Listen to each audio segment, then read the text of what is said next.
तर पुणे एक्सप्रेस वेवर देखील मुसळधार पावसामुळे पाणी साचल्याची दृश्य आहेत। मुंबई पुणे एक्सप्रेस वे आपण बघतोय, या वेवर देखील मोठ्या प्रमाणामध्ये रस्त्यांवर पाणी साचलेलं आहे। त्यामुळे नागरिकांना या पाण्यातून आता गाडी काढत पुढचा प्रवास करावा लागतोय। मुंबई पुणे एक्सप्रेस वेची ही दृश्य आहेत। 3 ते 4 दिवसांपासून मुसळधार पाऊस सुरू आहे आणि त्यामुळे पुणे जिल्ह्यात देखील मुसळधार पाऊस सुरू आहे आणि त्यामुळे रस्त्यांवर मोठ्या प्रमाणामध्ये पाणी साचलंय। मुंबई पुणे एक्सप्रेस वे हा आहे आणि त्याची ही दृश्य आपण बघतोय। मोठ्या प्रमाणामध्ये इथे पाणी साचले, त्यामुळे लहान गाड्यांना यामधून रस्ता काढणं अतिशय कठीण होतंय, त्यांच्यासाठी अडचणींचं होतंय आणि हे निश्चितच धोकादायक देखील आहे।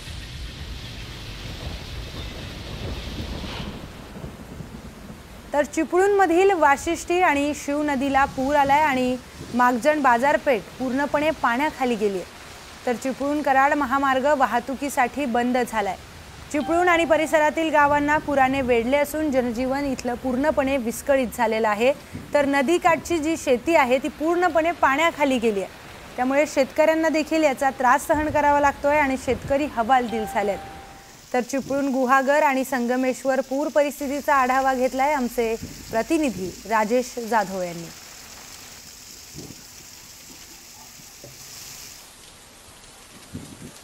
चिपळूण परिसरातील ही दृश्य, चिपळूण परिसरामध्ये देखील मुसळधार पाऊस पडलाय। इथे देखील शेतीचं मोठ्या प्रमाणात नुकसान झालंय।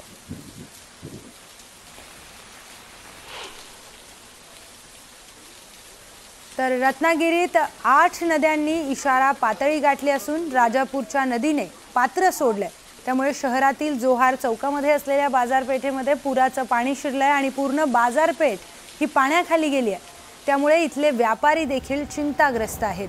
या ठिकाणी स्थानिक प्रशासनाची टीम सज्ज ठेवण्यात आली आहे। तर कोणताही अनुचित प्रकार घडू नये म्हणून प्रशासनाकडून खबरदारी देखील घेण्यात आलेली आहे। रत्नागिरीतील राजापूर भागातील ही दृश्य आपण पाहतोय।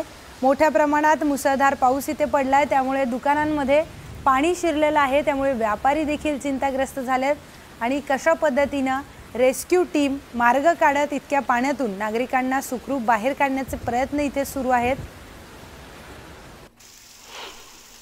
रत्नागिरीत गेल्या 3 दिवसांपासून मुसळधार पावसाची बॅटिंग सुरू आहे।